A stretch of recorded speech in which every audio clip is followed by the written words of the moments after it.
자, 이전 시간까지 여러분들은 공식을 통한 인수분해, 그 다음에 치환을 이용한 인수분해, 그 다음 보기차식 형태의 인수분해, 이런 것들을 배웠습니다. 이번 시간에는 그런 방법들로는 풀 수 없는 좀 더 복잡한 식의 인수분해에 대해서 알아보도록 하겠습니다. 복잡한 식이라고 하면 별 다른 건 없고요. 식에 여러 개의 문자나 여러 개의 항이 존재하는 그러한 식을 우리가 통틀어서 그냥 복잡한 식이라고 얘기를 하는 경우가 많습니다. 자, 이럴 경우에 일단은 식을 다음과 같은 첫 번째, 두 번째 방법으로 정리를 해주는 것이 좋습니다. 먼저 첫 번째는 뭐냐면요. 식에 포함되어 있는 각 문자의 차수를 조사합니다. 그래서 차수가 가장 낮은 문자에 대해 내림차순으로 정리를 해본다는 거죠. 그 다음에 두 번째 방법은 뭐냐면 차수를 조사했더니 각 문자의 차수가 다 같을 때, 자, 그럴 경우에는 어느 한 문자를 딱 정해서 그 문자에 관한 내림차순으로 정리를 해본다는 겁니다. 자, 이렇게 복잡한 식이 주어진 경우에는 첫 번째, 두 번째 방법을 이용해서 일단 식을 정리를 해줍니다. 식을 정리하고 나면, 자, 다행스럽게도 여러분들이 앞선 시간에 배웠던 그런 인수분해 방법들을 이용할 수 있는 형태로 식이 바뀝니다.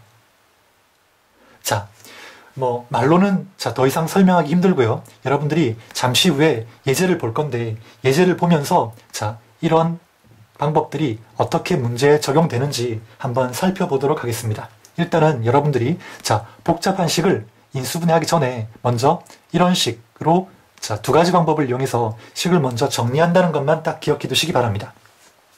그 다음에, 자, 참고로 여러분들이 한 가지 더 알아둘 게 있는데, 바로 윤환의 순이라는 겁니다. 자, 별건 아니고요. 우리가 식을 다루다 보면 식 안에 세 개의 문자가 두 개씩 짝지어져서 번갈아가며 나타나는 경우가 종종 존재합니다.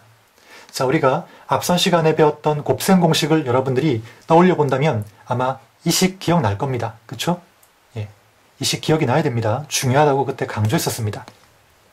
이 식을 정리하면, 자, 이런 우변에 있는 형태로 바뀌게 되는데, 우변에 있는 문자, 나타나는 문자를 잘 보면 XY, YZ, ZX, 그쵸? 세 개의 문자 X, Y, Z가 두 개씩 짝지어져서 번갈아가며 나타나고 있습니다. 자, 이럴 때는 알파벳 순으로 정리하지 않고요.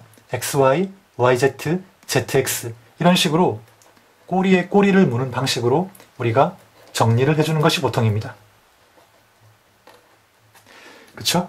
XY, YZ, ZX 일반적이라고 하면 우리가 보통 알파벳 순으로 정리를 하라 이렇게 배웠는데, 이렇게 세 문자가 꼬리에 꼬리를 물고 나타나는 경우에는 이렇게 XY, YZ, ZX 윤환의 꼴을 이용해서 여러분들이 식을 정리해주면 좋겠습니다. 자, 내용은 이까지 설명을 하고요. 자, 다음 시간 잠시 후에 바로 문제를 보면서 여러분들이, 자, 지금 방금 배웠던 내용들이 어떻게 문제에 적용되는지 한번 알아보도록 하겠습니다. 자, 계속해서 문제를 한번 풀어보도록 하겠습니다. 자, 세 문제가 나와 있는데요. 첫 번째 문제를 먼저 보면 항이 여러 개가 있고요. 문자도 X, Y, Z 세 개나 있습니다. 그쵸? 한눈에 봐도 여러분들이, 자, 복잡한 식이다 라고 느낄 수 있죠. 그리고, 자, 이 형태는 우리가 공식으로 쉽게 접근할 수 있는 문제가 아닙니다. 공식의 어떤 형태에도 해당하지 않죠. 그렇죠? 자, 이럴 경우에 각 문자의 차수를 먼저 조사하라고 했습니다.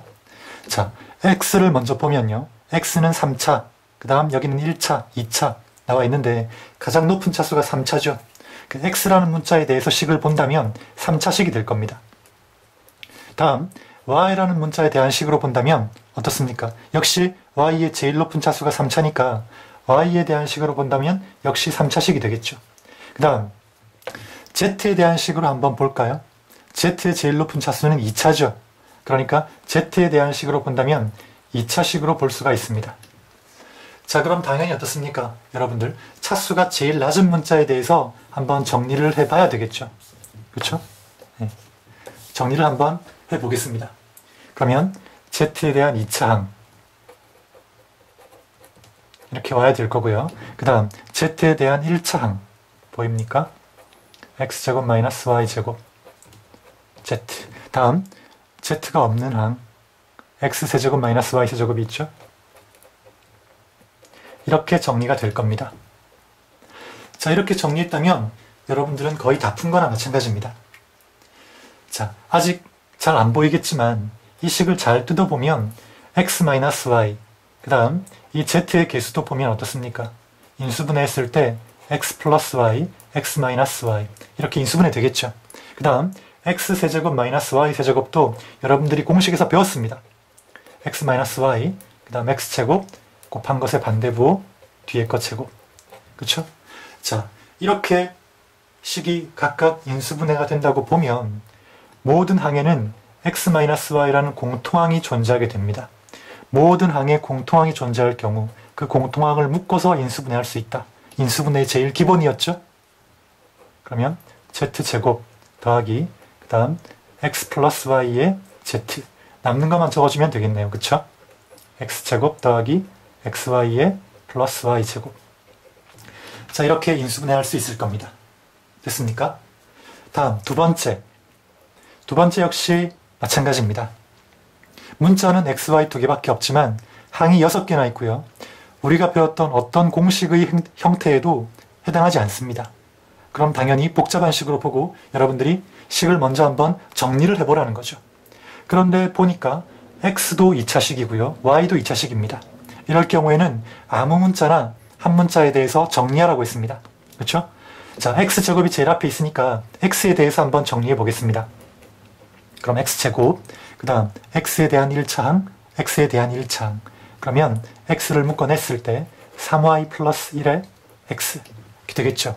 그 다음 나머지 x가 없는 항, 상수항을 적어주면 되겠습니다.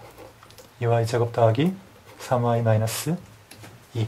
자, x에 대해 보고 정리했기 때문에 y라는 문자가 들어있지만 이 식은 상수항 취급하면 된다고 했습니다. 그쵸? 예, 다항식 할 때 한번 설명했던 것 같네요. 자, 이렇게 정리하고 나도 여러분들 그 다음 이 식을 뭐 어떻게 하라고, 그쵸? 어떻게 인수분해해야 될지 잘 안 보일 겁니다. 하지만 여러분들 이 식이 x에 대한 2차식이고 그 다음 이 3y 플러스 1, 2y제곱 더하기 3y 마이너스 2가 각각 1차항의 개수고 상수항이라는 걸 여러분들이 생각한다면 이 식은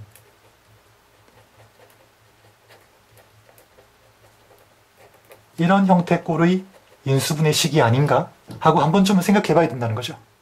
그렇죠? 자, 곱해서 상수항, 더해서 1차항 개수가 나오는 인수분해. 어떻게 했었습니까? 이거 우리 아주 쉽게 했었죠. 그렇죠? x, x. 그래서 곱해서 a, b 되는 거, 더해서 a 더하기 b 되는 거 골라가지고 적어주면 된다고 배웠습니다. 또는 어떻게 해도 된다고 배웠습니까? 이렇게 잘 안 되는 경우에는, 그렇죠? 잘 안 보이는 경우에는 상수항을 두 수의 곱으로 나누고요.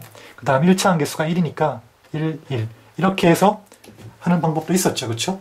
자, 이런 것까지 설명하진 않겠습니다.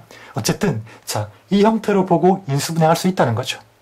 자, 그렇다면 먼저 여러분들이 제일 먼저 해야 할 것은 이 상수항 부분을 인수분해 보는 겁니다. 왜? 어떤 두 식의 곱으로 이루어져 있는지 알아야 되니까. 그쵸? 자, 다행히 인수분해가 됩니다. 어떻게? 2, 1은 2, 2, 1은 2. 그쵸? 2, 2는 4, 1, 1은 1. 이 두 수를 더해서 플러스 3이 나오려면 더하기, 빼기 돼야 되겠죠.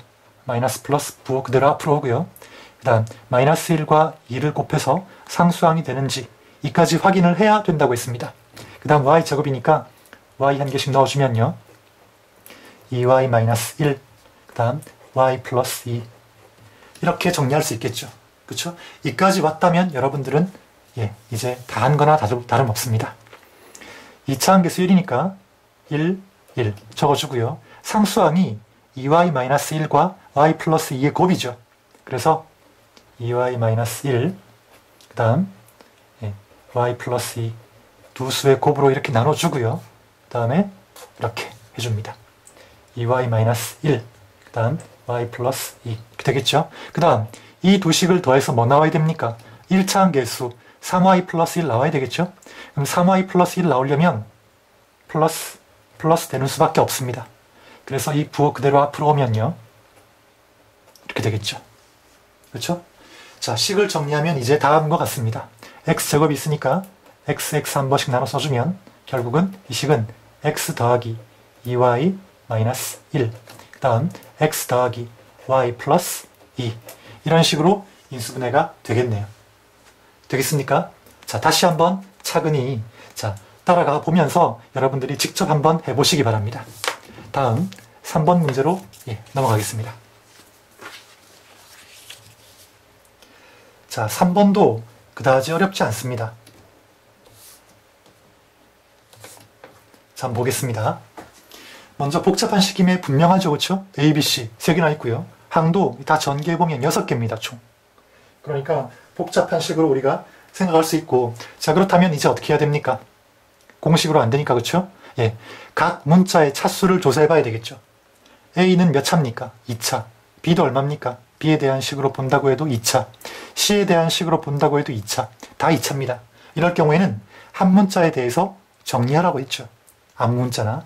자, 선생님은 A제곱이 제일 앞에 있으니까 A에 대해서 한번 정리해 보겠습니다. 그러면 B-C에 A제곱. 이렇게 일단 쓸 수 있겠고, 그쵸? 그 다음에 두 번째 항에서 보면 마이너스 B제곱 A가 나오죠. 그쵸? 마이너스 B제곱 A가 나오고, 그 다음 세 번째 항에서 보면 플러스 C제곱 A가 나옵니다. 그 다음 A가 없는 항, 상수항 되겠죠? 자, 두 번째에서 보면 B제곱 C가 나오고요. 세 번째에서 보면 자, A가 없는 항이니까 마이너스 BC제곱이 되겠죠. 자, 이렇게 정리할 수 있어야 됩니다. 그렇죠? 자, 그 다음에 좀 더 정리하면 B-C에 A제곱, 그 다음에 마이너스 묶어내고요.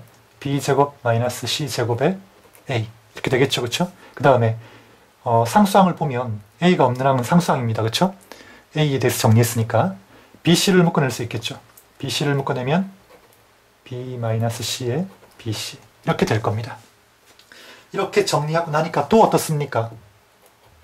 공통항이 보이죠. 그렇죠? B제곱 마이너스 C제곱은 B 플러스 C, B 마이너스 C가 될 테니까. 그럼 모든 항에 공통항이 있다는 걸 확인했으니까 어떻습니까? B 마이너스 C를 묶어내고요. 그 다음에 A제곱 더하기 B 플러스 C에 A 더하기 BC, 이렇게 정리된다는 걸 여러분들이 아마 이해될 겁니다. 그렇죠?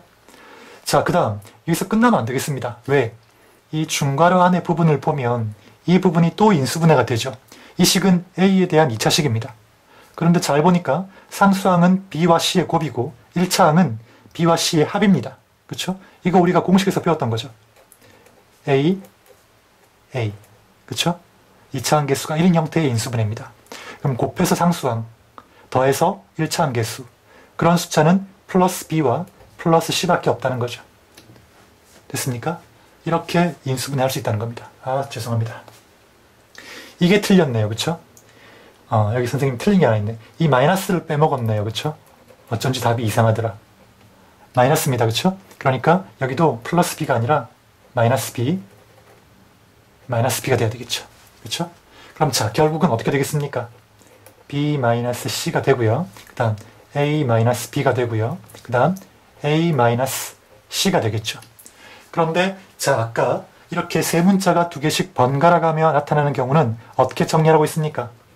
유난의 꼴로 정리하라고 했죠. 그래서 A-B, 그 다음 B-C 이렇게 하고, 여기는 A가 아니라 C가 앞에 오도록 정리하라는 겁니다. 그럼 마이너스 1을 묶어내면 되겠죠. 그렇죠? 마이너스 1을 묶어내면 C-A 이렇게 정리가 될 겁니다. 따라서 다시 한 번 더 답을 간단하게 정리하면 이렇게 우리가 정리할 수 있다는 겁니다. 답이 되겠죠. 그쵸? 자, 복잡하지만 별 내용 없습니다.